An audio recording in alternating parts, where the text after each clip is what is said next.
So in the first section, we talked in detail about the primary germ cell tumors of the testes. Now in the second section, let's move to the pathology of the testicular cancer, non-seminomatous germ cell tumors. We said the primary germ cell tumors, now the non-seminomatous germ cell tumors, and the tumor markers associated with the testicular cancer. So the pathology of the testicular cancer, depending on the appearance on the pathology or the tissue removed after the surgery, the classification, we have two subtypes. One is non-seminoma and seminoma subtypes. So non-seminoma and seminoma. Non-seminomatous germ cell tumors, so non-seminomatous germ cell tumors. They are most frequent embryonic and adult cellular differentiation. So non-seminomatous germ cell tumors, they are more frequent as compared to the seminomatous tumors, and they are embryonic and adult. Both cells of the embryonic period and the cells of the adult can differentiate to form the non-seminomatous germ cell tumor. And again, it's most frequent. 4 histologies. If the non-seminomatous germ cell tumor is examined under the microscope, or histology is performed, which is the histo is the tissue. So examination of the tissues is done. There are 4 types of non-seminomatous germ cell tumors. We have embryonal, because they can be from the embryonal tissue or cells. We have teratoma, choriocarcinoma, and endodermal sinus tumor. So we have embryonal carcinoma, teratoma, choriocarcinoma, and endodermal sinus tumor. So all these are the histologies associated with non-seminoma germ cell tumor. Pathology is of choriocarcinoma. What happens, what different changes occur in the choriocarcinoma? There is both cytotrophoblast and syncytiotrophoblast, represent malignant trophoblastic differentiation. Choriocarcinoma is from the trophoblastic cell, so it shows malignant trophoblastic differentiation, invariably associated with secretions of HCG. So choriocarcinomas are associated with HCG, human chorionic gonadotropin secretion.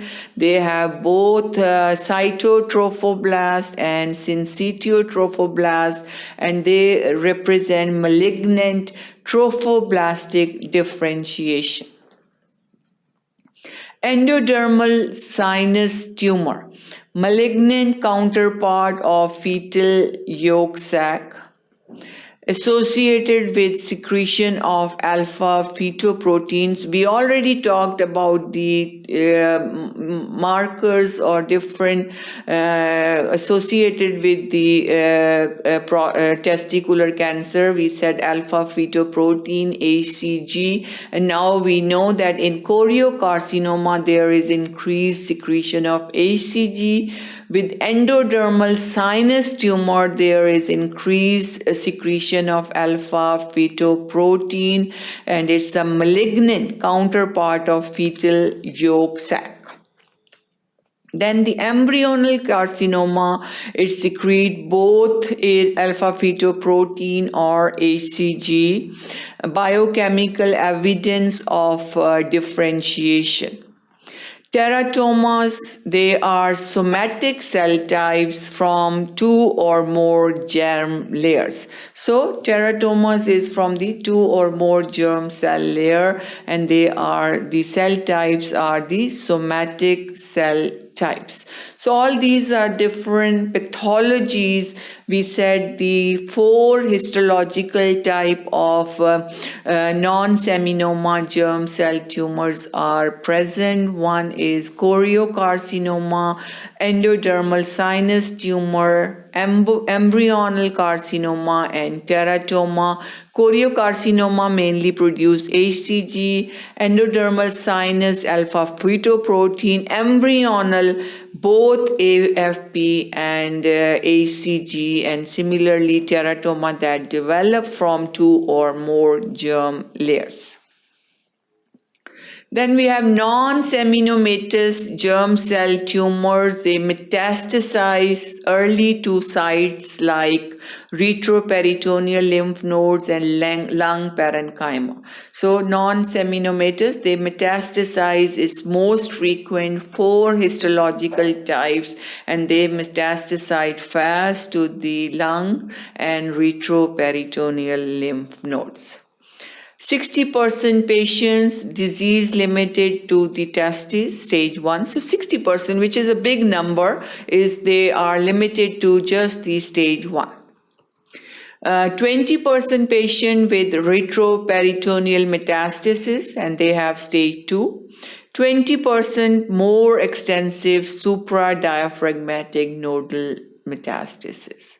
Then the later staging begins. So mostly 60% is in the testes, stage 1. In the second stage, then they spread to the retroperitoneum, and then we have a more extensive supradiaphragmatic nodal involvement. So 60%, then we have 20% and 20%, that makes up to 100%. So most common is limited to the testes, stage 1 in 60% of the patients. And then we have visceral metastasis in which different organs are involved, and this is the stage 3 of the non-seminomatous germ cell tumor. Both seminoma and non-seminoma management by more aggressive non-seminoma component. So if both are present, seminoma and non-seminoma, the management is mainly done by the aggressive part of non-seminomas, which are more frequent and they metastasize really fast, so the spread is fast. Tumor markers, prognostic indicators like alpha fetoprotein and HCG level. 70% non-seminomas have high alpha fetoprotein level or high HCG level. So these are the tumor markers which have prognostic value also, that tells us that what stage the tumor is present. Increase in HCG in seminoma as well. LDH levels, they are less specific. Increased in 50 to 60% in metastatic non-seminomas, increased in 80% of patients with advanced seminomas. So mainly HCG and alpha fetoprotein are more important with non-seminomas, but with HCG, the LDH level, which is lactate dehydrogenase level, they are less specific, but they are increased in metastatic non-seminomas and also in advanced seminomas. So once the disease is metastasized, then where the LDH comes, and then it is indicated of advanced disease or metastatic disease. Tumor markers again determined before and after orchiectomy is performed or testes are removed.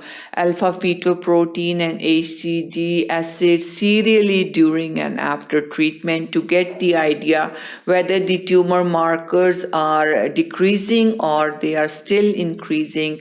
That gives the idea that the treatment is not fully effective or there is poor prognosis. Reappearance of ACD or alpha fetoprotein or no decrease at all indicate persistence or recurrent tumor. So tumor markers, ACG, alpha fetoprotein in advanced disease, LDH, they are very, very important in determining if the treatment is affected, if the orchiectomy that is performed was effective, and the tumor markers should be decreased. If they are not affected or they do not decline, it means there is problem. Extent of disease, T1 is tumor limited. As we know now so far, the tumor size play an important role in the extent of this disease. So in tumor 1, the tumor is limited to the testes and epididymis without vascular lymphatic invasion. Tumor may invade into the tunica albuginea, but not the tunica vaginalis. But T2 now tumor limited to the testes and epididymis with vascular lymphatic invasion. Tumor extending to tunica albuginea with involvement of the tunica vaginalis. Now slowly it's progressing. The extent of the disease is more and more. T3 tumor invade the spermatic cord with or without vascular lymphatic invasion. T4 tumor invades the scrotum with or without vascular lymphatic invasion. So these are all the extent of the disease from T1 to T4. Again, the extent of the disease and the different treatment options that can be used in the different stages of the testicular cancer, stage 1A, which is testes only, no vascular lymphatic invasion. In this, for the seminomas, the observation is done or radiotherapy. In non-seminomas, observation. In 1B, now testes only with vascular lymphatic invasion or extension through tunica, same as we discussed about the extent of the disease with the tumor sizes. In this also, observation, chemotherapy or radiotherapy in seminomas. And now we have retroperitoneal lymph node dissection or chemotherapy in non-seminomas. Remember, non-seminomas are more frequent, they metastasize fast, so we need to now do the lymph node dissection.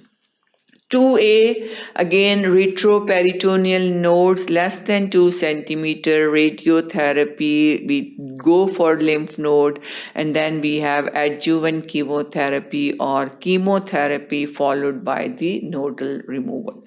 2B, retroperitoneal nodes are now more increased in size, 2 to 5 centimeter, treatment again chemotherapy. So if you notice, for seminomas we are just sticking to the radiotherapy and chemotherapy, but in non-seminomas we are going for the nodal dissection because of the rapid metastasis to the lymph nodes.